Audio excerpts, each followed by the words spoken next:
Estás escuchando el podcast que faltaba sobre Star Wars. ¿Qué tal? ¿Cómo les va? Les damos la bienvenida a una nueva y especial aventura del podcast que faltaba sobre Star Wars. Hoy, una vez más, para hablar de algunas cosas relacionadas con este universo, aunque no tengamos series, películas, ni absolutamente nada sobre lo que hablar. Ni noticias, te diría hoy, Antonio, que tenemos. ¿Qué tal, Antonio? ¿Cómo estás? Bienvenido. Bien, por aquí andamos pues una semana más y para hablar de Star Wars, una quincena más, que esta vez sí que hemos cumplido virtualmente, aunque no, ¿cómo se diría? Aunque no temporalmente, pero sí que va a parecer que hemos publicado, que vamos a publicar cada 15 días en principio. Sos muy optimista, porque la última vez grabamos en tiempo y forma, pero el editor se demoró bastante en lo que es grabar y subir el podcast, que por si hay algún oyente desprevenido no lo sabe, el editor y el pelotudo que no lo editó fui yo, pero bueno, fue imposible. No pasa nada. Pues nada. No, hubo muchos reclamos ahí en las plataformas, en los comentarios, diciendo, ¿dónde está mi podcast? No, nada, absolutamente nadie se preocupó, a nadie le pareció raro, nada, Antonio. Sí, nosotros nos empeñamos por grabar, pero bueno, tampoco es que lo reclamen mucho, pero creo que es, bueno, no sé, yo me siento bien grabando, la verdad. O sea que por aquí estamos una semana más hasta que me invite Socer a grabar y ya dejemos de grabar esto.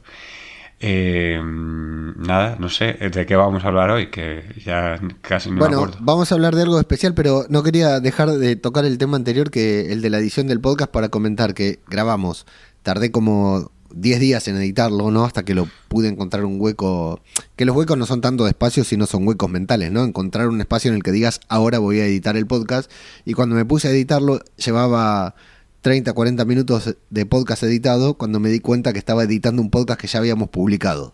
Vos lo sabes, verdad, Antonio, pero sí, quería ser cómplice a la audiencia también, ¿no? Sí. Que estaba editando un podcast, digo, che, qué bueno que está este podcast, pero esto me parece que ya lo habíamos dicho, y sí, ya estaba publicado.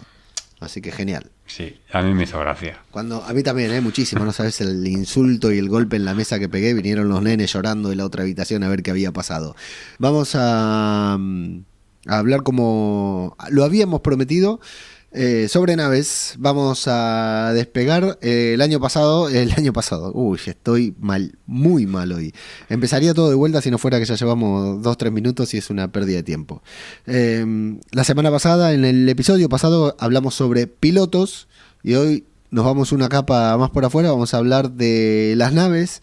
Sobre Star Wars vamos a hacer una especie de ranking, que no es un ranking, pero sí vamos a listar 10 naves. Hicimos una lista provisoria de 15, finalmente seleccionamos 10 y en esta ocasión pusimos unos criterios sobre cada nave y la fuimos calificando. No hicimos promedio ni nada de eso porque es demasiado trabajo y aparte ya saben que gran parte de todo lo que estamos haciendo se lo pedimos que lo haga la inteligencia artificial por nosotros, pero le dedicamos un poquitito más de tiempo a pedirle a la inteligencia artificial y que nos genere algunas calificaciones. Yo me imaginé, Antonio, no sé si se percibió así cuando te lo pasé porque no lo pensé, no te lo dije, pero yo tenía solía ver unas cartas, no sé si, supongo que acá también se llaman cartas, ¿no? Ese tipo de cartas que te ponía un personaje y te decía habilidad, sí, fuerza, velocidad y cosas por el estilo, y vos jugabas, ¿no? Con eso y combatías, ¿no? Que se jugaba a la guerra, le llamamos en Argentina. No sé acá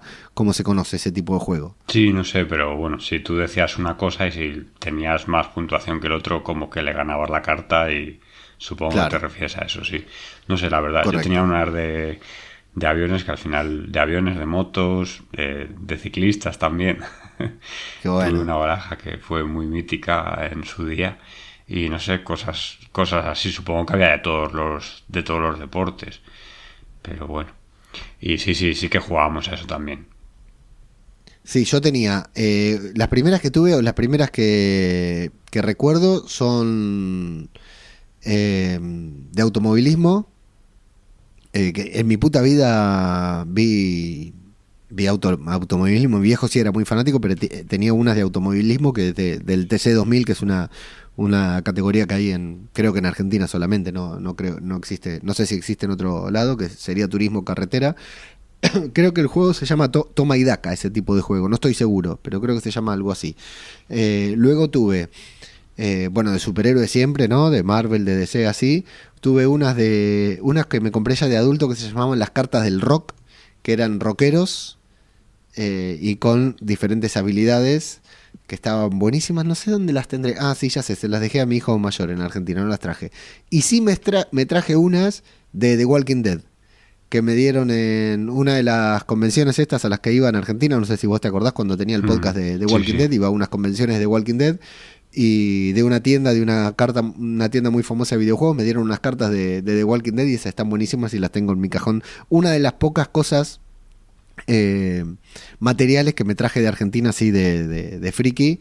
Solamente me traje 4 cosas si no me equivoco, esa es una de ellas. Y hoy creamos nuestras propias cartas, 10 cartas nomás, muy corto el juego, no lo podemos vender, y además si lo vendiéramos Disney y George Lucas saldrían enseguida a hacernos juicio sobre las cartas de Star Wars de esta manera, ¿no? Con diferentes niveles como para que podamos comparar entre ellas, y así hemos construido una especie de ranking, es decir, las 10 mejores naves o las 10 naves más polentas del universo Star Wars según el podcast que faltaba. Este podría ser nuestro título clickbait. Ajeno al tiempo. Antonio. Pablito. Esto es el podcast que faltaba sobre Star Wars. Y si te parece, Antonio, comenzamos por la número 10. Que lo tengo que decir yo. ¿Querés que la diga yo? La digo yo, ¿eh? No, luego ya vemos. La 10ª tenemos aquí al Esclavo 1, la nave de Jango y Boba Fett. Y bueno, yo aquí me he apuntado, que lo he estado mirando ahora antes de grabar, todas las cosas, bueno, de algunas de las que vamos a hablar.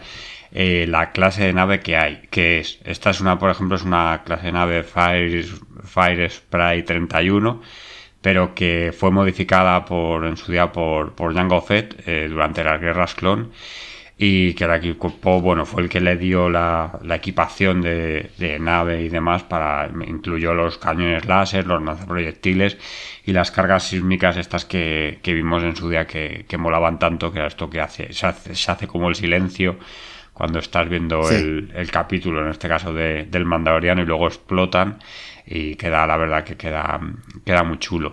Pero bueno, claro, no se hizo famosa porque la utilizase Jango, sino en su día porque la utilizó Boba Fett ya en el episodio 5. Pues ya sale por ahí, que es donde meten a Han Solo en carbonita y demás, y se lo llevan se lo lleva Boba cuando salen de allí de Ciudad Nube y tal. Entonces, pues bueno, es una nave que se hizo como muy mítica, y luego yo creo que ya contaba el otro día que no es como muy buena a la hora de despegar, que tienes que despegar como una posición un poco extraña, pero que luego cuando gira la nave ya se pone en su posición, digamos, de pilotaje, pues que es una nave que está como muy chula, porque es muy diferente. Y luego, también he estado tentado de apuntar datos como cuánto medía y todas estas cosas. Esta, por ejemplo, creo que lo he mirado por encima. Hubiera estado bien porque así te puedes hacer una idea de cómo está. Pero bueno, si os metís en la Wikipedia por curiosidad, te pone como la velocidad en varios tramos, que supongo que será la velocidad subluz y la velocidad cuando ya van por el hiperespacio de cada nave. Aunque luego ya sabemos que esto depende no solo de la velocidad que son capaces de alcanzar, sino de lo que puede computar cada ordenador para poder saltar a través del hiperespacio, de dar saltos más cortos y así acortar el tiempo también que tardan en hacer las cosas, en desplazarse de un lugar a otro, perdón. Y luego nada, del Esclavo 1, pues decir sí que es una nave súper mítica, quizá de las primeras así que se volvieron muy míticas dentro del universo Star Wars, y que por eso tendríamos que hablar hoy un poco de ella. Sí, total, sumamente reconocible, a simple vista ya sabés qué nave es y quién es su dueño. En casa la tenemos en Lego y está muy buena. Después de su aparición en el Mandaloriano, el niño me la pidió en Lego y la terminé de armar esta, no como la de Skeleton Crew, que como verán es una cosa pendiente que tengo que la comento en cada podcast. Si algún día se hace una maratón de estos podcasts, se va a pensar que lo odio por eso, y es cierto. En The Mandalorian le habían cambiado el nombre, ¿no? El Esclavo 1, o en el libro de Boba Fett, ¿le habían llamado de otra forma? Me parece que fue para uno de esos... no en la serie en sí, que me parece que de por sí no lo nombran, pero sí que creo recordar que para algún set de estos de Lego le cambiaron el nombre. Pero no recuerdo que habían puesto ni nada. O sea, sí que había algo sí que me acuerdo que relacionado a lo que es la connotación negativa. Sí que me acuerdo que lo comentábamos y tal, y que en un set de Lego le habían cambiado el nombre, pero no me acuerdo por qué ni cómo la habían nombrado. Igual sí que le pusieron lo de Fire Spray esto 31 y ya está. Pero vamos, que para todos... Yo creo que simplemente le habían cambiado la denominación por algo así como la nave de Boba Fett, y habían omitiendo llamarla esclavo para que ningún esclavo del siglo XXI se ofenda, ¿no? Con esto de la corrección política. Según... pero no puedo parar de toser, perdón. Según la inteligencia artificial, esta nave tiene una... en el ítem velocidad está calificada con un 7 y dice, a pesar de su forma maniobrable y rápida, que eso sí, lo hemos visto, es bastante buena maniobrando, o muy bueno el piloto. Su potencia de fuego tiene 8, es letal en combates, su efectividad es 7, perfecta para un cazarrecompensas como Boba Fett. Su diseño 7, inconfundible y peculiar, difícil de olvidar, tiene un diseño muy raro, ¿sí? Es una nave que cuando uno la ve volando no entiende cómo va a aterrizar, por ejemplo, ¿no? Su legado, este es otro ítem, 8, famosa entre fanáticos de cazarrecompensas y cazas únicos. Luego dice que es la nave que no pasa desapercibida ni en la sombra, y que al momento de diseñarla querían una nave única que reflejara a su dueño, y creo que este punto lo cumple muy bien, Antonio. Sí, y luego, bueno, lo he googleado ahora mientras hablabas, que efectivamente, ahora sí, en lego.com, por ejemplo, la de 300 euros, o sea, la buena, en Lego y en la Disney Store está, o sea, el nombre es Nave Estelar Clase Fire Spray de Jango Fett. Pero si te metes por ejemplo, en el Carrefour, sigue poniendo Esclavo 1, edición 20 aniversario, más 10 años y cosas así. O sea, que depende de dónde lo busques. Sí que...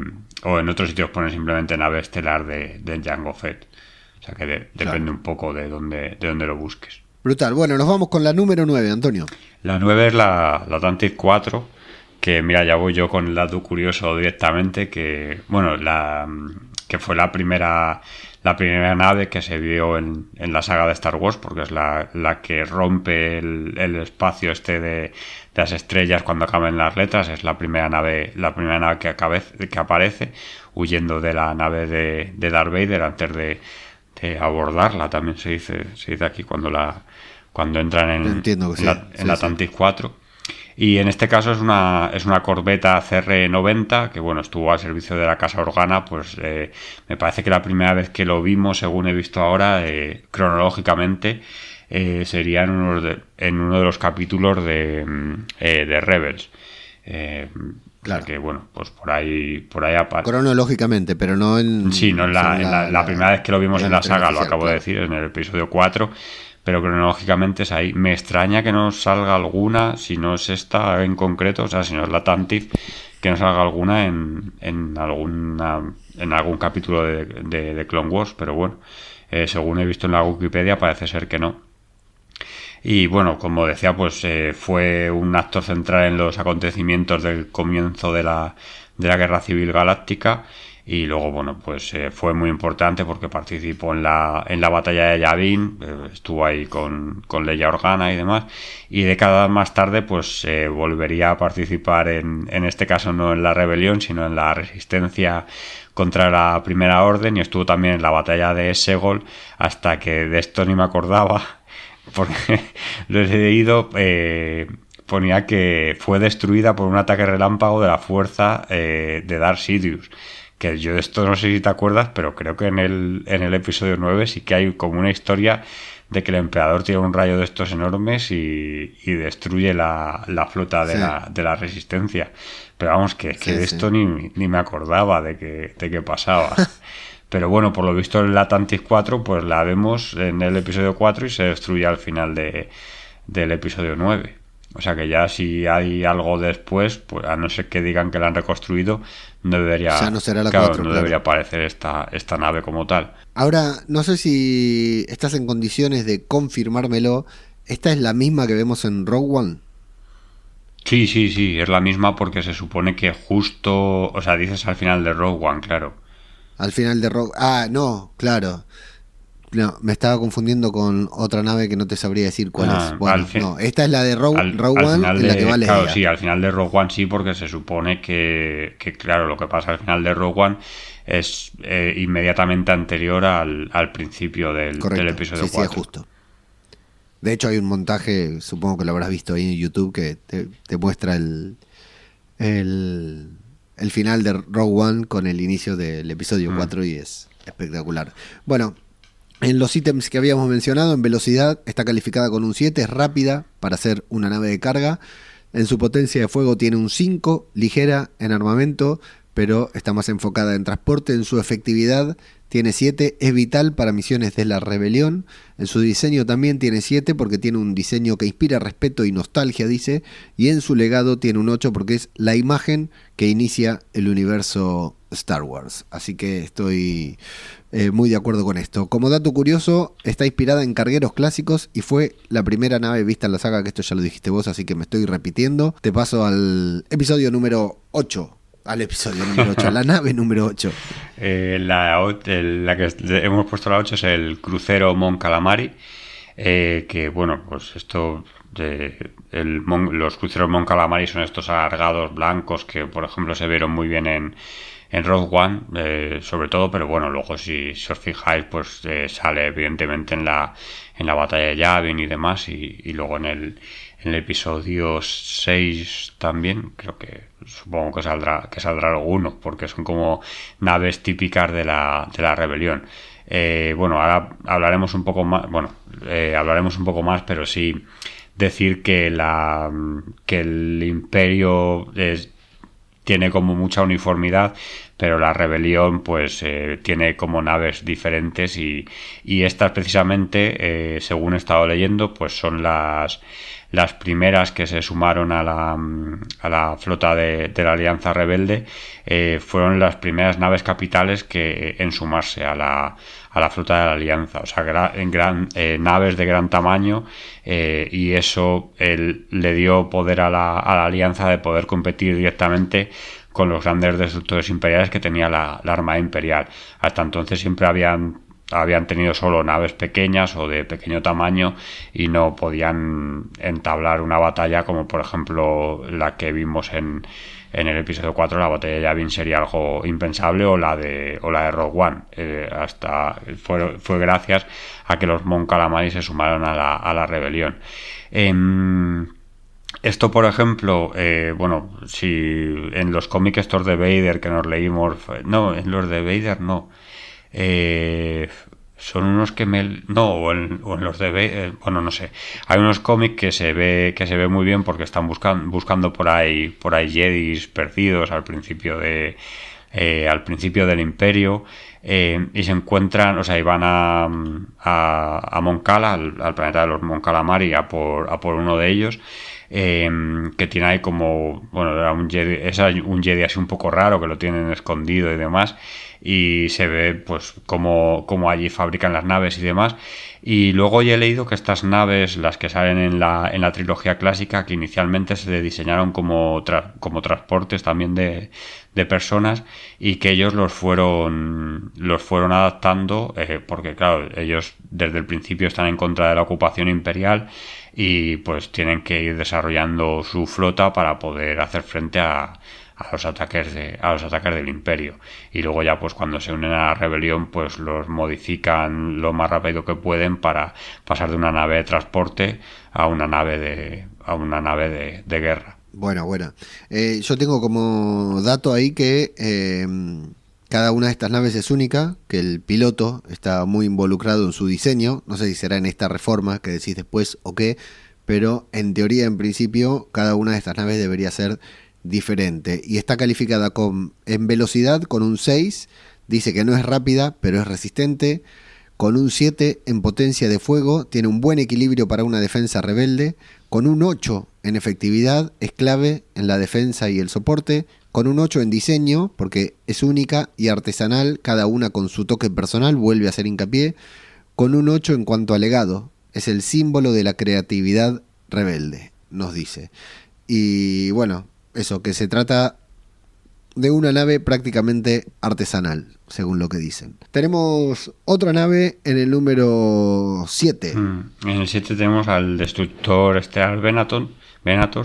Primer destructor, primera nave del otro lado. Sí, bueno, pero esta es un poco... Es del otro lado, pero a medias, porque en principio es de los buenos.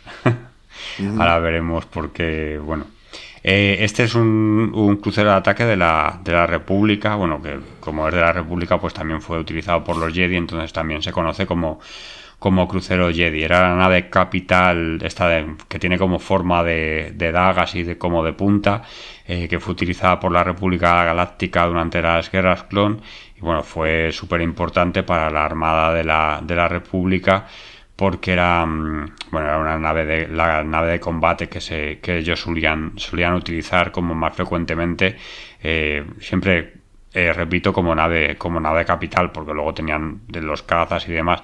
Las naves capitales, bueno, creo que ahora cuando sigamos avanzando se explica un poco más, pero bueno, tenemos que pensar que nos referimos a naves que valían como naves de mando, pero luego también eran capaces de albergar cazas y tropas. O sea, se podían utilizar para estas tres cosas. Pues en Star Wars entiendo que se conocen como naves capitales. Luego, bueno, pues sirvió para luchar contra las fuerzas de la Confederación de Sistemas Independientes y participaron en varias batallas, pero yo creo en la que mejor se ven, en la que mejor lucen es en la batalla de Coruscant, esta que sale ahí al principio del episodio 6, si no me equivoco, que dijimos la semana pasada también, sí, cuando hablamos de los pilotos. Y la verdad es que, bueno, tampoco se las ve demasiado, pero bueno, sí que están por ahí presentes, y yo creo que donde más se les ve quizás sea en The Clone Wars. O sea que no sé. Yo así de las que llevamos, yo diría que de momento es la menos reconocible, sí, aunque son conocidas, y creo que todos sabremos de qué naves estamos hablando. Sí, pero a mí esta nave, si no por el nombre, no la reconozco, y visualmente, si la veo, no me representa absolutamente nada que ver con un destructor imperial, ¿no? O con las naves que hemos visto, que hemos mencionado hasta ahora. No es una nave que me represente algo, y por el nombre tendría que pensar 10 veces a ver cuál de todas es. Acá nos dice que está basada en cruceros de batalla terrestres históricos, y que es el acorazado y elegante veterano de la República. Está calificado con un 6 en velocidad, dice que es estándar para una nave de su tamaño, no tiene pinta de ser una nave rápida. Un 7 en potencia de fuego, porque tiene un buen armamento para el rol que cumple. Un 8 en efectividad, es excelente para apoyo en batallas de clones. Y un 7 también en diseño, inspirado en barcos históricos, igual que en su legado, que también tiene un 7, que es el favorito de los fans de la era de la guerra clon. Esto permito dudarlo. Si hay un favorito de los fans de la era de la guerra clon, que nos diga si hay un fan de la era de la guerra clon, que nos diga si su favorita es el destructor estelar Venator. Esto lo tengo que decir, muy parecido el nombre a la Venator, la nave de los Guardianes de la Galaxia, bautizada así por Pat Benatar. Número 6. El 6 es el destructor estelar de la Primera Orden. Que está, como dije la otra vez, supongo que lo han tenido que meter porque tiene que haber como de todas las épocas de Star Wars. O sea, que de todas las eras, creo que se dice. Y bueno, es justo también que si tenemos que pensar en una nave de las secuelas, pues quizás hay que incluir esta. si hablamos de naves como o sea, representativas o potentes. Quizás la nave más representativa de las secuelas sea... mira, ni te sabría decir, porque quizás la que tiene...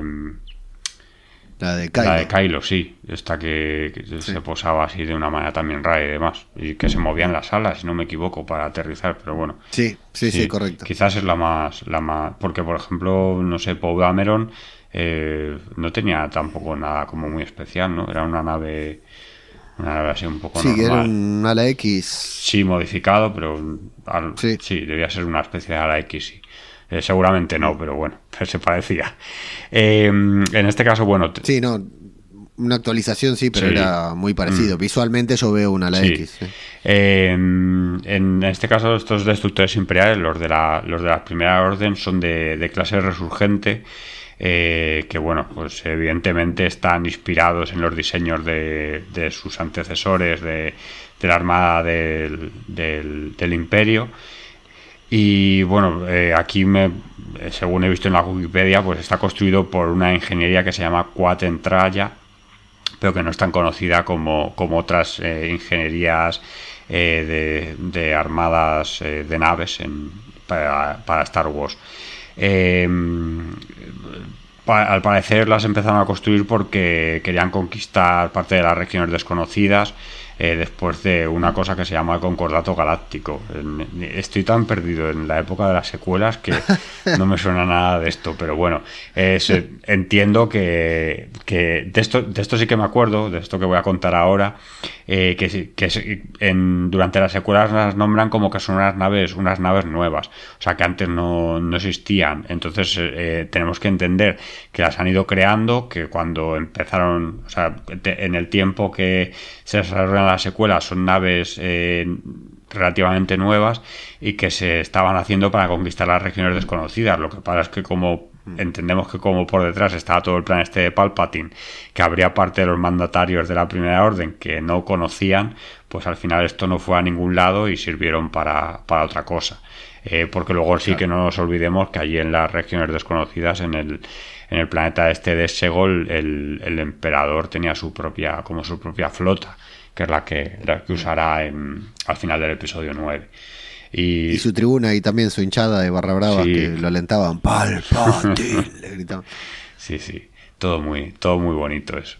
A ver si algún día vuelvo a ver las secuelas. El otro día me lo pidió mi hija cuando, bueno, así no lo cuento. Pero no sé, le dije que mejor que primero terminásemos todo lo demás y que luego si nos sobra tiempo ya veríamos las secuelas. Ya me estás dando ganas. Estás hablando tanto últimamente de ellas que me estás dando ganas de verla. Yo no tengo ese problema. Esta nave, como particularidad, tiene su propio centro gravitatorio, ¿no? Tiene una gravedad especial. No, pero eso era la otra historia, esta que destruye también planetas, ¿no? Pero esta no es sobre la que pueden andar los caballos. Ah, sí, es verdad. Sí, esta claro. es.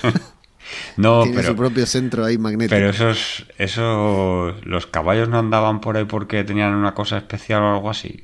Sí, claro, sí, tenían ahí pezuñas imantadas, no sé qué tenían. No me acuerdo, espectacular. Sí.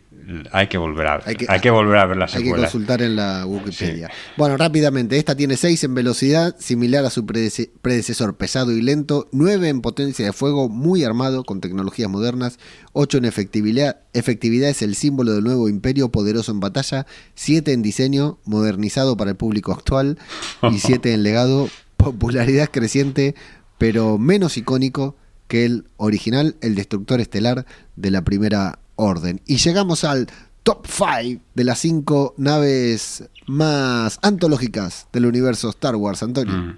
Y llegamos a una que es, yo creo, de las más míticas, que es el X-Wing, o ala X, que bueno, aquí, mira, hoy he visto esto que me ha parecido súper curioso, que he leído que originalmente fue desarrollado para el Imperio Galáctico, pero estaba diseñado por una armería que se llamaba Incom, y en la que todos desertaron con los prototipos y se los llevaron a la Alianza Rebelde. Entonces, evidentemente, el Imperio tuvo que cancelar el contrato de las naves y no pudieron hacer más porque no tenía ningún sentido seguir con ese proyecto. Espectacular historia. Voy a buscar dónde está esa historia, me interesa muchísimo. Sí, supongo que está en algún cómic de estos. En alguna novela está seguro, claro. De estos que hablamos el otro día, no sé, pero bueno, en algo por ahí estará. Y nada, pues yo tengo que decir que es de mis naves preferidas, el momento en el que Luke consigue sacar la suya del fango ahí de Dagobah y demás, pues es como muy mítica esa escena y siempre creo que nos ha gustado mucho a todos. Y luego pues por contra también tiene ahí cuando lo deja su propia nave otra vez en el mar metida. Y luego, pues cuando aparece, por ejemplo, otra vez con su caza, todos son escenas de Luke, pero bueno, es que me parecen como muy míticas. Luego cuando reaparece también en el Mandaloriano y vemos el X-Wing llegar y bueno, lo que dije en su día que todo nos hacía pensar que iba a aparecer Luke, pero hasta que no le vimos aparecer pues no supimos. Pero ya cuando llega el X-Wing ya fue como un subido muy, muy grande porque bueno, sabíamos que ahí tenía que venir Luke y así fue. O sea que estuvo muy bien. Y yo qué sé, siempre se dice esto de que diseñaron las naves una con forma de X y otra con forma de H, porque decían que era como muy fácil pintarlas, que luego cualquier niño iba a poder jugar a batallitas de Star Wars porque iba a ser muy fácil dibujarlas y demás. Y bueno, pues quizás pueda ser verdad. Siempre si alguna vez me hiciera un tatuaje, ahora ya voy cambiando un poco de opinión porque me quiero hacer uno de una bicicleta. No, de una montaña. Me quiero hacer una de una montaña. Ok, bien. Está en la línea lo que pensaba. Sí, pero hubo un tiempo que estuve pensando en hacerme uno de como si fuera la segunda estrella de la muerte y medio destruida, y luego uno como con unos X-Wing y unos cazas imperiales alrededor, y bueno, pero así muy esquemático porque se puede hacer, y es verdad que se puede hacer. Supongo que también en su día fue muy fácil, relativamente fácil animarlos para videojuegos y cosas de estas, porque son diseños fáciles, pero que siempre me han parecido siempre muy efectivos. Para mí esta es la nave, dejando de lado que ahora vamos a hablar de dos naves que son entidades en sí mismas, ¿no? Esta para mí es la nave, porque tiene todo. ¿Quién no jugó con un ala X algún día, no? Y tiene ese diseño, aparte ese diseño, ese detalle tan particular de que sea un ala X, pero que la nave, las alas se muevan, no roten, se pasen de unas alas casi tradicionales a la posición de batalla que con el X. La verdad que es un diseño básico, pero también espectacular, ¿no? Básico, y además si nos vamos al 70 y pico, una película de acción real hecha con efectos prácticos es espectacular, pero la verdad que me parece, para mí es puro romance con esta nave. En velocidad tiene un 8, es muy rápido y eficiente en ataques rápidos, en potencia de fuego tiene un 8 también, es bueno para duelos y ataques precisos, en efectividad tiene 9, y si no, que le pregunten a Luke Skywalker. Multiusos, ha salvado la galaxia más de una vez. Tiene un 8 en diseño, es elegante y funcional, y tiene un 9 en legado. Es la preferida de los rebeldes y cargada de fanáticos. La menciona como el caballo de batalla del lado luminoso, y que, bueno, en los bocetos iniciales tenía solamente 2 alas, pero luego le hicieron las otras 2 para que sea un X. Para mí creo que es mi nave favorita, casi sin lugar a dudas, Antonio. Sí, yo creo que como nave estándar, digamos, producida en cadena, es la favorita. Bueno, ahora pasamos a la 4, que ya sí que es directamente... Al puesto número 4, sí. Lo digo yo, que sería el Cazatai, que sería la contrapartida de esta nave. Y aquí también, bueno, esto que he dicho antes, pues evidentemente salían a combatir desde las plataformas de lanzamiento de los destructores estelares. Y la amenaza para los rebeldes, aquí te cuentan, bueno, esto es todo la Wikipedia, pero claro, es luego las cosas que piensas pues, una vez que las lees y dices, pues evidentemente sí es así. Es una amenaza a la vez que atacan en grupo. O sea, porque un destructor imperial puede cargar un montón de cazas TIE y entonces pues es muy... O sea, el enjambre, digamos, es lo que les hace como súper peligrosos. Pero, sin embargo, en pequeños números eran mucho más vulnerables, ya que, bueno, aquí nos dicen que la mayoría de cazas TIE no tenían escudos protectores, entonces eran súper vulnerables cuando volaban solos. Y estos escudos sí que eran un estándar dentro de la Alianza Rebelde. Entonces, cuando tenían que luchar uno a uno o de menos en menos, pues los cazas TIE eran muy vulnerables. Y esto hizo que el Imperio pues pronto se diera cuenta de esto y los tuviera que empezar a modificar. Y por esto pues nos cuentan que desarrollaron todos estos derivados de los cazas TIE original que tuvieron que modificarse pues para hacer frente a los X-Wing o a otras naves de la Alianza, porque los primeros pues eran como muy básicos y no servían para mucho más que pues te mando 1000 y claro pues te voy a ganar por número, porque el Imperio ya sabemos que tenía muchos soldados por ahí dando vueltas. De hecho, estaba pensando justo en eso ahora que vos lo mencionabas, cuando le empezaste a hablar, estaba pensando en todas esas escenas en las que alguien de la resistencia, de la rebelión, se va acercando a un crucero, por ejemplo, y de repente se abre una compuerta, y con la compuerta incluso medio abierta empiezan a salir cazas, ¿no? Y empiezan a salir uno tras otro, y es lo que vos decías, un enjambre que si no te dan con el disparo, lo más probable es que te termines chocando con una. Es decir, que esa es otra ventaja que tiene, desventaja para el piloto, pero ventaja para el Imperio, ¿no? Que son tan frágiles, entre comillas, y se mueven tan rápido que tranquilamente te pueden chocar y pueden provocar un accidente, ¿no? Con un ala X que entiendo que la maniobra del ala X es bastante más compleja que la maniobra de un caza TIE. Entonces, sí, me parece brutal este análisis que estás haciendo de la potencia que tienen, no en naves individuales, sino en la masa, ¿no? En la marabunta de cazas. Esta nave tiene en velocidad un 7, es ágil, pero sin escudos ni sistema de protección. A mí me da la sensación de que tiene más de 7 en velocidad, ¿eh? Potencia de fuego 7, mejor en grupo que solo. En efectividad tiene 6, es básico pero efectivo en números. En diseño tiene 6, polémico por falta de protección, pero icónico. Para mí el diseño es espectacular, ¿eh? Y en legado tiene 8 porque es la nave de soldados imperiales más recordada. Y como descripción nos dice que es ruidosa y simple, pero aterradora en enjambre.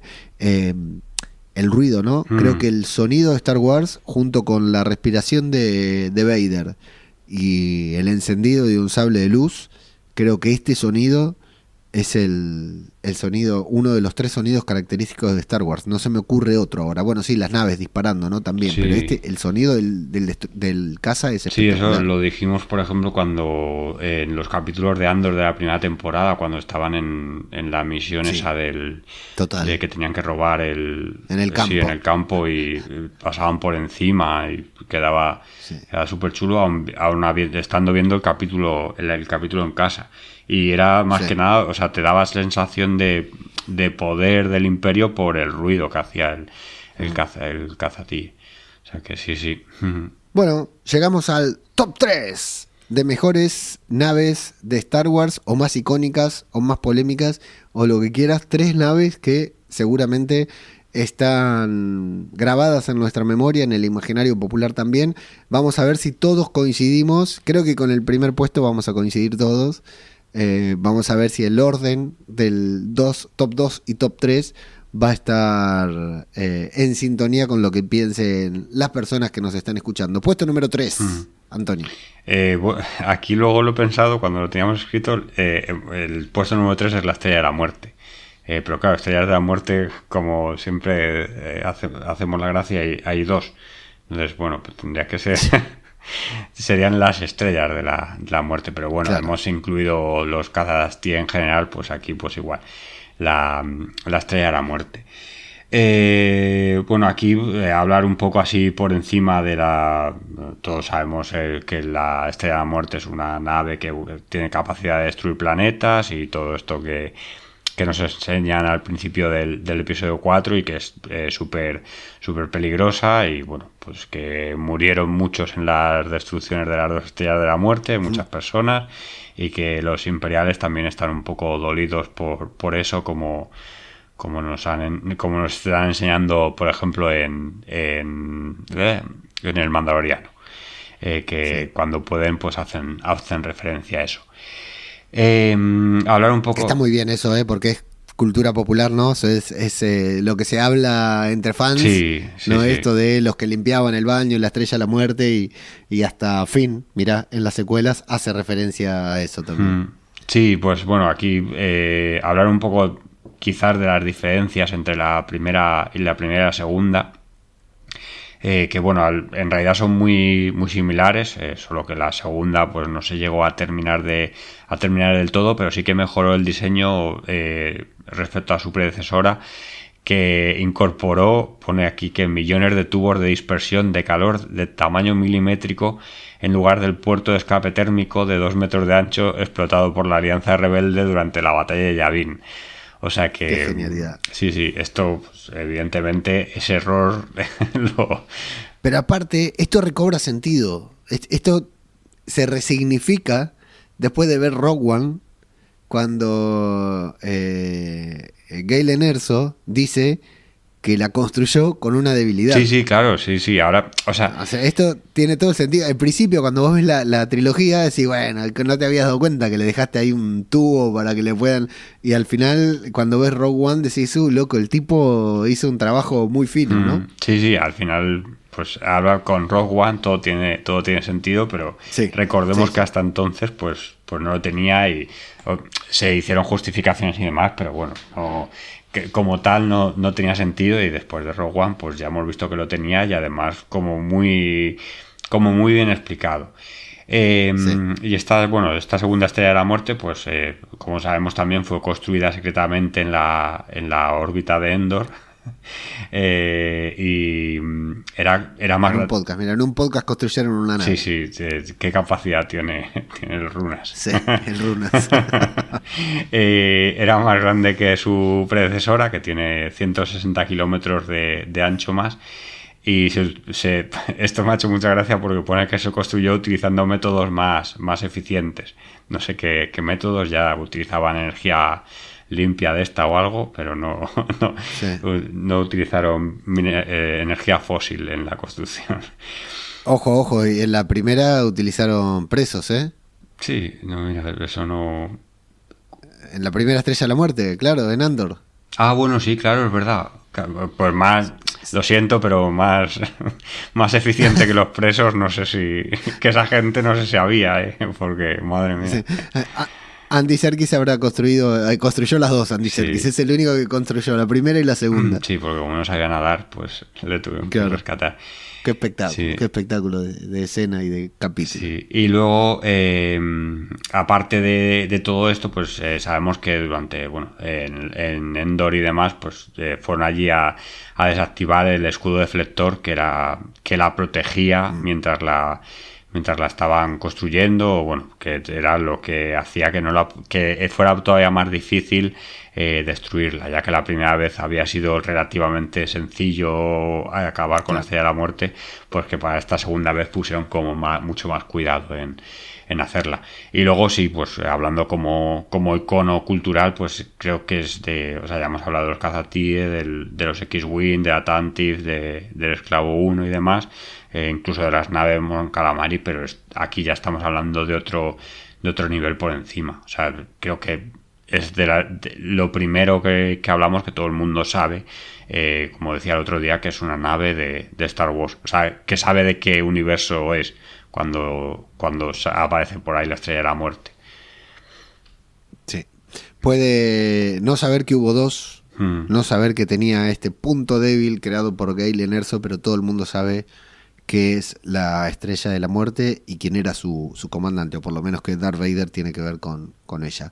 En velocidad tiene 4, es lentísima, pero ¿quién necesita velocidad cuando puede destruir planetas? Tiene 10 en potencia de fuego, claro, destructora total, literalmente, ¿no? Te puede matar un Alderaan entero.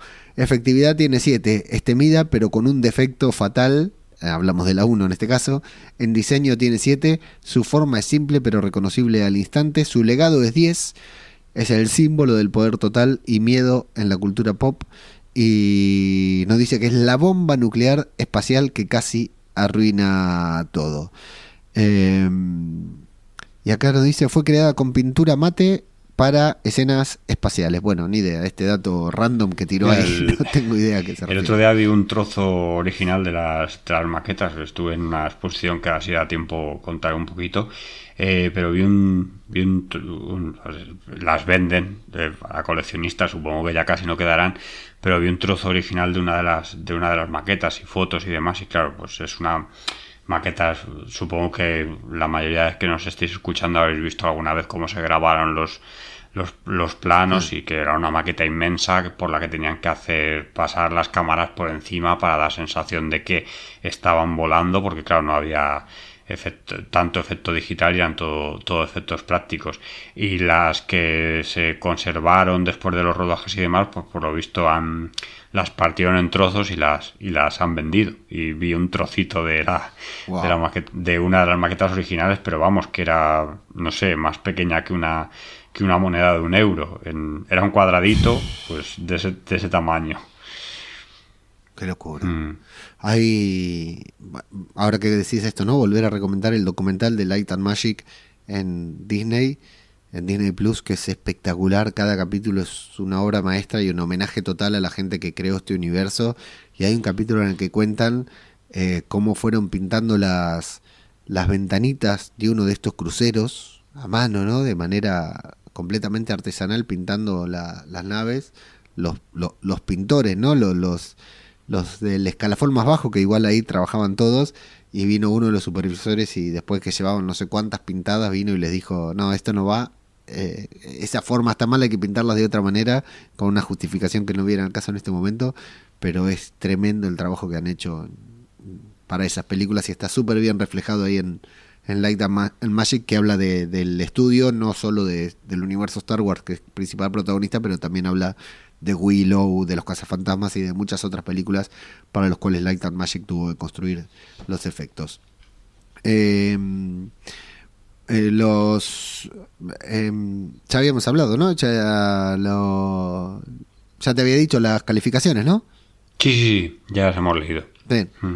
Me parecía, les iba a empezar a leer y me vi que me sonaba muy conocido, como cuando estaba editando un podcast que ya grabamos. Pasamos al número 2, entonces. Pues en el 2 está el Destructor Estelar Imperial, que bueno, pues aquí yo cuando vi la lista dije, pues quizás debería estar el segundo, la Estrella de la Muerte, pero tengo mis dudas, sí, yo creo que la Estrella de la Muerte debería estar más arriba. Sí, pero bueno, es verdad que al final como nave de maniobrabilidad, todo esto que estamos hablando, o sea, si nos ponemos a contar todos los datos estos que hemos sacado aquí, quizás sí que el Destructor Estelar Imperial debía de ser la segunda, pero sí que es verdad que como nave mítica sería la Estrella de la Muerte más que el Destructor. Sí. Pero bueno, el Destructor Imperial también tenemos que tener en cuenta que es como un símbolo muy grande del poder imperial sobre todos los planetas. Bueno, por ejemplo, ya que estamos hablando tanto hoy de Rogue One, pues cuando le vemos allí donde están los cristales Kyber y demás que los están sacando para la Estrella de la Muerte, el primer planeta que destruyen, ¿cómo se llamaba ese? Que ahora no me acuerdo, Jedha era, ¿no? Ahora no me acuerdo. Jedha, me parece que es. Puede ser, sí. Tengo dudas, sí. Pues el que está allí, vemos un destructor que se vio en los trailers y todo, que está sobre el planeta y está como posado encima, como símbolo del poder imperial. Siempre que hay un ataque, como lo veíamos también en Rebels, cuando cuando llegaban 2 o 3 cruceros imperiales, pues era como, estamos perdidos, no vamos a poder salir del planeta, pues además llegan como varios de golpe y ya no va a haber manera de salir de aquí, que va a ser muy difícil de escapar porque ha venido un destructor imperial y no vamos a poder salir, que es como también otro símbolo del poder imperial sobre la galaxia. De hecho, hay que pensar que estos destructores estelares, pues al principio se desplegaban en sectores y sistemas, una vez ya terminadas las guerras clon, para aplastar cualquier signo de poder contra el imperio. De hecho, mira, en Andor también nos cuentan esto de que en el planeta este, sí que no me va a salir el nombre, Uf, qué rabia, a mí sí, tampoco me va pero a salir bueno, porque... sí, todos nos acordamos que dijimos que posaron un destructor imperial directamente sobre la plaza del planeta y aplastaron a un montón de manifestantes, y por eso allí tenían un memorial a este momento y demás. Y luego, claro, este papel cambió porque tuvo que cambiar como de aplastar pequeños lugares en el que había signos rebeldes, digamos, contra el imperio. Allá directamente, durante la Guerra Civil Galáctica, pues tuvo que ser unas naves en el que cambiaron los objetivos y servía para ir directamente a por las bases rebeldes. Y luego, bueno, pues evidentemente estuvieron en las batallas más importantes de la Guerra Civil Galáctica, como la batalla de Hoth, la batalla de Endor y demás. Y aquí también decir que hay 2 destructores estelares, está el destructor imperial de clase 1 y el de clase 2. Evidentemente el de clase 2, como es un derivado del primero, pues es mejor. Pero bueno, pues por ahí andamos. Y bueno, nada más que decir de esto, que es una nave también como muy, muy mítica, y también mola mucho las versiones que hay en Lego de esta nave. Sí, brutal, lo tenemos en casa. ¿Qué te iba a decir? Gorman es el planeta. La fuerza que tuve que hacer, y lo tuve que buscar porque no había forma de que me saliera. No puedo creer que no me acordara, no me sonara. Como es el cerebro de perverso en estos momentos. Por ahí me lo acuerdo cagando. En cualquier momento pienso en Gorman y ahora no lo podía recordar. El destructor imperial acá nos dice que está inspirado en la mansión embrujada de Disney. Este detalle, si es inventado, buenísimo, lo doy como cierto y lo defiendo con los puños, cualquier cosa en una reunión. En velocidad tiene 6, es grande y pesado, no es un correcaminos. En potencia de fuego tiene un 10, es una fortaleza móvil devastador. En batalla, en efectividad tiene 8, es temible pero con vulnerabilidades en la historia. En diseño tiene 8, es aéreo y futurista, imponente a simple vista, y en legado tiene 9, símbolo visual del imperio en la cultura popular. No sé, yo sigo creyendo que la Estrella de la Muerte es más simbólica, pero sí, el destructor imperial impone. Y nos vamos al puesto número 1, que es el que todos estábamos esperando, Antonio, ¿no? Sí, que no puede ser otro que el halcón milenario. Bueno, el halcón milenario, pues ya dijimos otro día que es la nave más mítica de Star Wars, y es lo que hay. Ya aquí decir cualquier otra cosa pues sería como estar hablando todo el rato de lo mismo.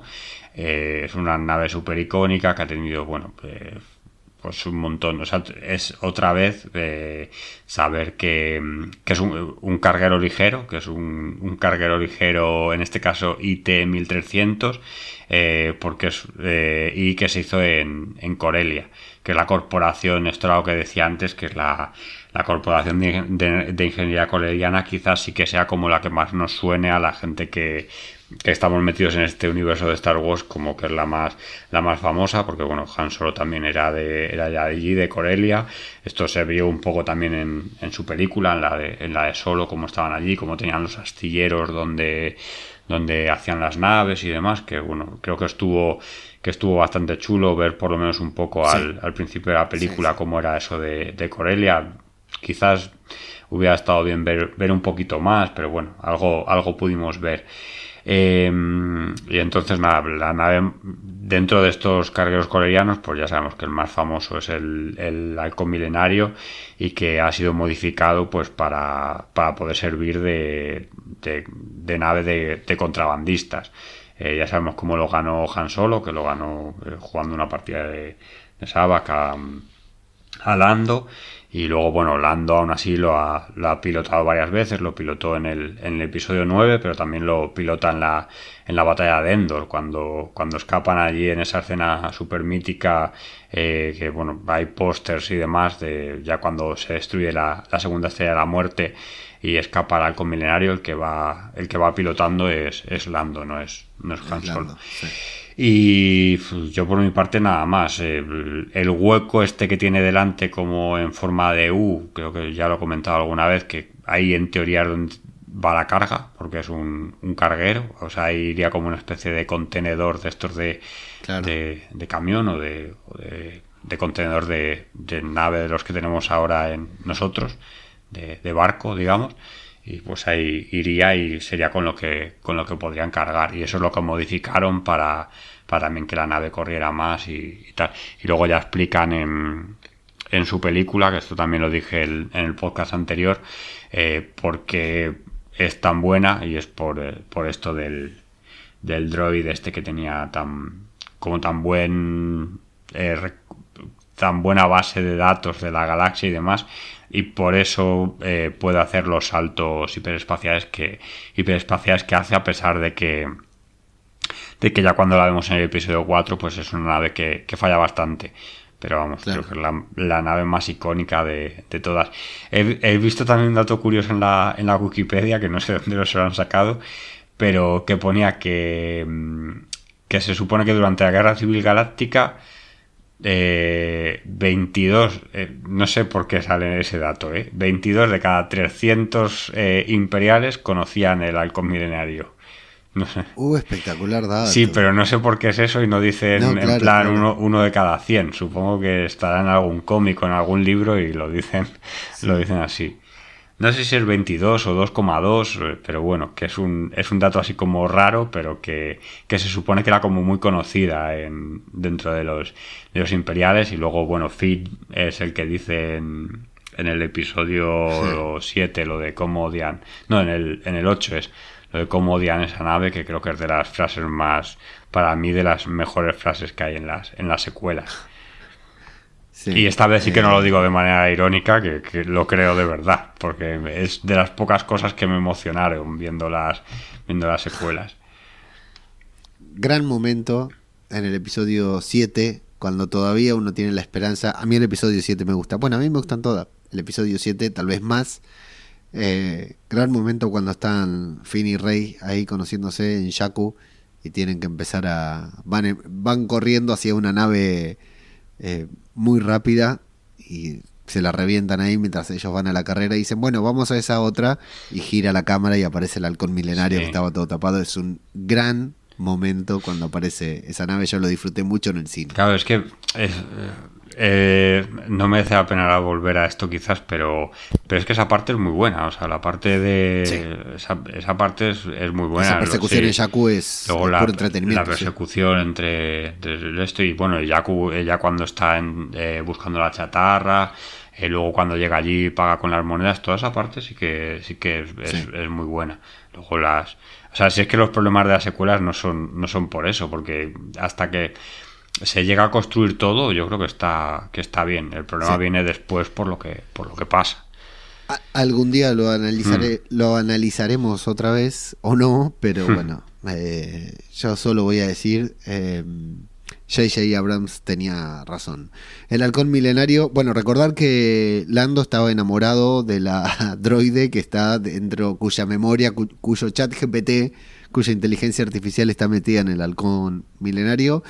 En velocidad está calificada con un 10, es súper rápido y ágil para su tamaño, siempre escapando de problemas. Como potencia de fuego es un 8, tiene un 8 bien armado, pero más para defensa y evasión que para ataque masivo. En efectividad tiene un 9, siempre cumple su misión, debe huir hasta en peleas importantes. En diseño tiene 9, es icónico con esa forma desarmada que es parte de su encanto y como legado tiene un 10, probablemente la nave más famosa del mundo, un ícono cultural. A mí me gusta mucho cuando se ven las imágenes del tras de escena de esa, recuerdo para el episodio 7 también, cuando se ve la primera foto de Chewbacca, Han, Rey y supongo que Finn, ahora no recuerdo, que es la primera foto de la película que salió del rodaje y se los ve adentro del halcón milenario y uno dice, loco, qué bueno estar ahí adentro, y después vos ves que donde ruedan esas escenas y donde se sacaron la foto para esa escena es solo eso, es solo el frente de la nave y no hay nada más a su alrededor, ¿no? Uno dice, mirá, están adentro del halcón y el halcón es solo nada, el tamaño de la mesa en la que estoy yo sentado. Me parece espectacular esa magia del cine, Antonio. Sí, tienen que, para meterte en una como más real, tienes que ir a... Me parece que en Disney World tienen una que es a tamaño real, que puedes entrar dentro y demás. Por lo menos sale en bastantes fotos, luego no sé cómo será la atracción y demás, sí, pero la verdad es que es un icono total.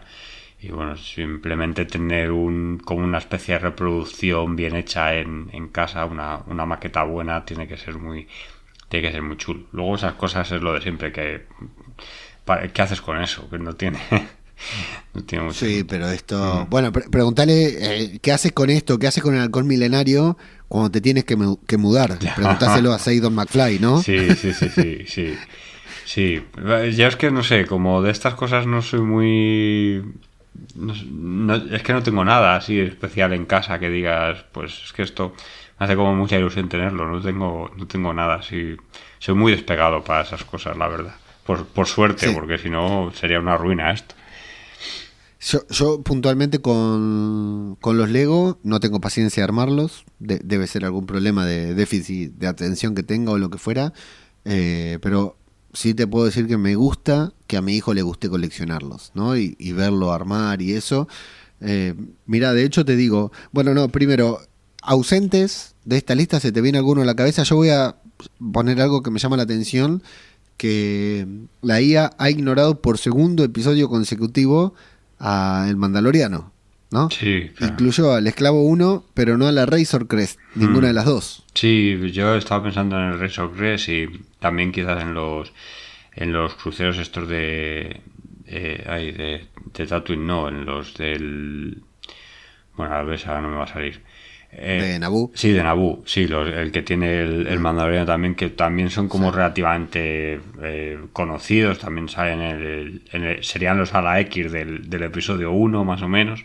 Claro. Y luego, bueno, también como ahora el Mandaloriano tuvo uno modificado, también fue la nave que rescató a Grogu de morir. Bueno, no sé si te acuerdas, en el episodio que todos decíamos quién le rescataría y tal, pues al final se vio que fue sí. el Jedi este extraño que nadie conocía y le metieron también en una nave de esas de Naboo. Jar Jar Binks. Sí, Jar Jar Binks. Y nada, pues eso, que es las dos únicas naves quizás así que me dejo, pero claro, no sé si estarían por delante de estas. O sea, yo no sé cuál sacaría de esta lista para meter a alguna de esas dos, porque es que... Claro. Es verdad que quizás el crucero Mon Calamari sería el único que podríamos sacar, o el destructor Venator, pero por otras características creo que tienen que estar los dos. Entonces, no sé. Si fueran naves como más... O sea, que no hubiera que ponderar tanto, sino naves como más icónicas, sí que quizás tendría que estar, por lo menos la del Mandaloriano tendría que estar. Es casi seguro. Sí, igual también me pregunto si la Razor Crest tiene un valor muy especial para nosotros, pero no así para el universo Star Wars, ¿no? No, es bueno, decir, sí, pero bueno, ahora yo creo que sí. O sea, en el momento actual, 2025, yo creo que ya se lo ha ganado. Bueno, de hecho, tanto se lo ha ganado que la van a volver a sacar en la película. Ya me contarás cómo ha conseguido otra. Que yo creo que van a dar una explicación de estas chorras de... Pues es que me he encontrado una por ahí en un desguace y la he cogido porque le tenía cariño. Pero no creo que vayan a explicar mucho más que eso. Sí, y la nave de Andor, que no sé si tiene nombre. Pero Andor usa como varias, ¿no? No sé. Sí. Sí, a ver, no, esa no. No. Quizás yo había pensado en alguna de estas de los Jedi, la que usa Obi-Wan en el episodio 2, no sé. Pero tampoco, claro, es que no mi problema es que no sé cuál de estas podría quitar para meter otra. Entonces... Claro. Sí. Por lo menos 9 de estas 10 están bien ganadas dentro del ranking. Después podríamos discutir el orden y lo que fuera, pero sí, la gran mayoría están en el lugar que tienen que estar. Te quiero preguntar algo muy personal sobre tus gustos de Star Wars antes de terminar, porque mira, no había visto el horario hasta recién. ¿Preferís, dentro del universo Star Wars, vas hoy al cine, te ves una película, preferís una buena pelea de sable de luz, un enfrentamiento con sables de luz, o una batalla de naves típica de Star Wars? Es difícil porque... No, pero hoy por hoy diría que una batalla de naves que estuviera bien. Lo que pasa es que las batallas de naves suelen durar menos que las batallas de sables de luz. Pero bueno. Mira, no lo sé, me lo tendría que pensar mucho. Y quizás cada día cambiase de opinión, no fuera una opinión que tuviera fija. Pero sí, yo el otro día dije que creo que falta una buena batalla de naves vista en pantalla grande, que todavía no la hemos tenido, y creo que, por ejemplo, para el Mandaloriano no toca, pero bueno, a ver si en algún momento la podemos tener. Yo siempre digo que las batallas de naves no me gustan por Star Wars, me gustan por Independence Day, que me gusta mucho esa película desde pequeño, y creo, a ver, claro, esas batallas de naves creo que están inspiradas en Star Wars, pero yo es lo primero que tengo como referencia de batallas de naves. Y no sé, porque luego es verdad que los combates de sables de luz creo que son muy difíciles de que luzcan bien, nunca mejor dicho, porque es súper complicado. Quizás habría que meter algo como o sea, ya en plan masa grande, que tampoco lo hemos visto, salvo en el episodio 2, al final del episodio 2, en plan de, yo que sé, ver a 20-30 Jedis luchando contra 20-30 Sith, que eso de momento no lo hemos visto, y por el camino que llevamos no creo que lo vayamos a ver, pero bueno, estaría bien algún día ver algo de eso. Así que no sé, quizás haya que hacer el siguiente de los sables de luz más famosos de Star Wars, que eso es algo que tengo también como perdido.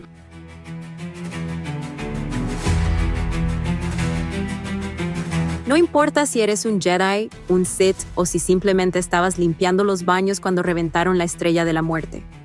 Este es tu lugar. Escucha el podcast que faltaba. Y hazte uno con la fuerza.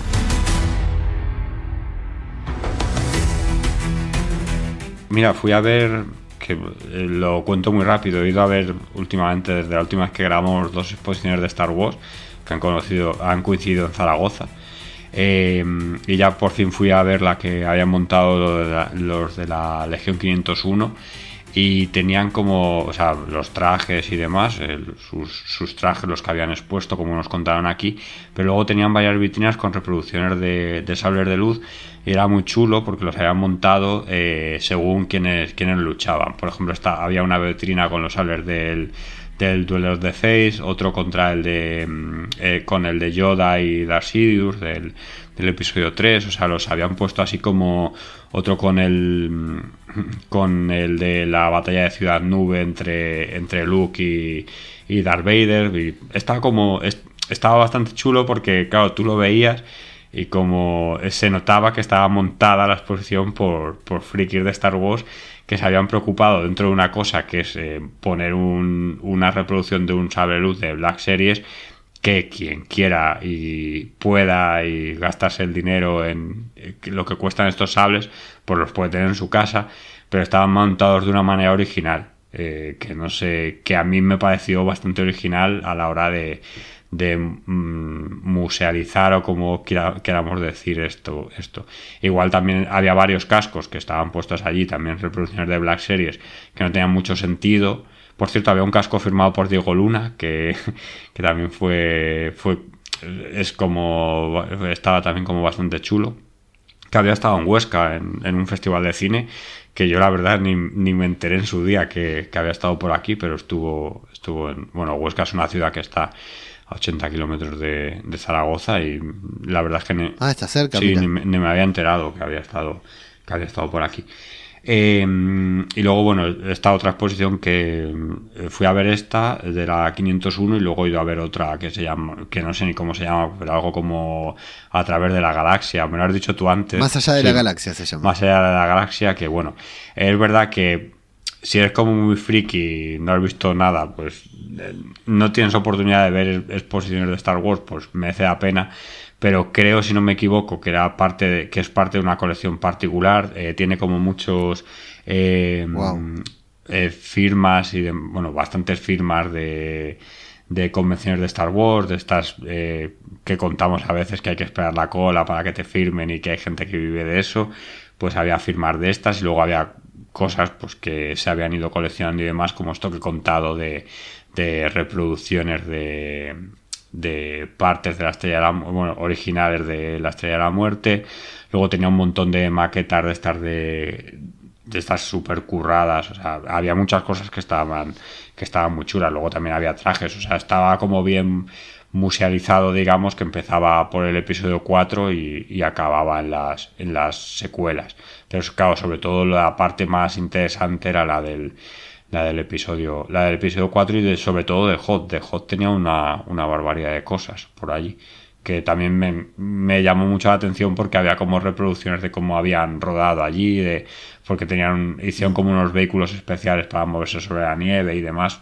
Especiales no, que le pusieron, o sea, una especie de quitanieves grande, pues le pusieron cosas de Star Wars, de la producción y demás, que yo la verdad no lo había visto nunca, y estaba como curioso de ver. Y luego está en una pantalla, que por eso me he acordado, el Duel of the Fates, con escenas de las películas montadas de una manera así un poco aleatoria, pero allí nos quedamos embobados viéndolo. Claro. Que es como, vámonos a casa, que esto lo podemos ver cualquier día en casa. Pero no, allí ves una pantalla con la música y te quedas viéndolo. Qué bien. ¿Y qué pasa en Zaragoza este año que todo el universo Star Wars está ahí? No sé. No, la verdad es que no tiene explicación. A mí me llamó mucho la atención. De hecho, yo ni me había enterado que estaba la exposición, me lo dijeron. Y dije, pero hay dos exposiciones. Yo pensaba que íbamos a ver la otra de los trajes, y resulta que no, que íbamos a ver otra exposición que había. Pero bueno, no sé, yo creo que son casualidades. Me hice una foto que, por cierto, a ver si la comparto, con una marioneta de Yoda de la trilogía clásica, que ya tengo otra en su día de hace, no sé, igual casi 20 años. A ver si subo las dos al grupo de Telegram para comparar. Para comparar, claro, para comparar quién envejeció más, si Yoda o Antonio, ¿no? Muy bien, brutal, excelente. Bueno, nos queda hacer un podcast en vivo entonces, en una edición del podcast que faltaba en vivo ahí en Zaragoza, que parece que hay público, así que vamos ahí, por ahí hasta podemos cobrar entrada, todo, y terminamos haciendo gira, Antonio. Sí, total. Ahí está, muy bien. Bueno, tenemos algunos comentarios, pocos, que los voy a leer muy brevemente. Perico Enciso pasó por el último episodio y nos dice: aupa chicos, estaba más perdido que los guionistas de Kenobi y el Acolyte. Prometo volver a estar atento a oíros. Ahora me pongo el podcast de ciclismo, que soy muy fan. No tengo ni idea de pilotos, pero Anakin, Han y Hera sería mi podium. Esquerri Casco nos dice, y Miguel de la Rosa, que si no me equivoco es la primera vez que lo leemos, hace 10 horas al momento que estamos grabando esto. Miguel nos dice: ¿cuánto tiempo sin escucharos, muchachos? Un abrazo desde Valencia. Ese es el camino. La verdad que no sé, Miguel nos saluda con tanta naturalidad que tal vez ya nos había dejado un comentario, pero a mí la primera vez que me suena el nombre, no me había quedado. Así que muchas gracias por el comentario. Y a todas las personas que no dejaron comentario, bueno, váyanse a hacer sus cosas, no hay problema. Nosotros acá seguiremos grabando. No, mentira, no pasa nada. Gracias por escuchar. Bueno, nada más, Antonio, ¿no? Volveremos en 15, 20, 21, 33 días, lo que fuera. Antes de Navidad volvemos. Sí, no habrá que hacer algo, no sé. Antes de Navidad habrá que volver a grabar. Luego ya, pues... Antes de Navidad y después el especial de Navidad, claro. Sí, sí, me encanta. Podemos ver el especial de Navidad de Star Wars para Star Wars, habría que verlo algún día, sí. Creo que no es la primera vez que lo proponemos, pero bueno, sí. No, pero bueno, yo qué sé, por ver algo de Star Wars, porque si no, Socer nos va a obligar a ver las películas de los Ewoks y no quiero. Bueno, será entonces hasta cuando la fuerza nos convoque, Antonio. Sí, ya veremos cuando volvemos a grabar. Pero si no, pues acaso, feliz año nuevo. Correcto, sí. Feliz Reyes, feliz todo. Feliz Black Friday para vos, sobre todo, Antonio. Pues sí. Qué asco. No compréis impulsivamente, por favor, porque es que no lo entiendo. Me explota la cabeza. ¿Compraste algo por el Black Friday? No. Yo tampoco, no. Pero yo tampoco y pienso de aquí al viernes quizás ya veremos. He visto una cosa que sí que merece la pena, pero por no comprar impulsivamente no me lo he comprado. Muy bien, así se hacen las cosas. Bueno, gracias y hasta la próxima, que la fuerza los acompañe a todos. Hasta luego.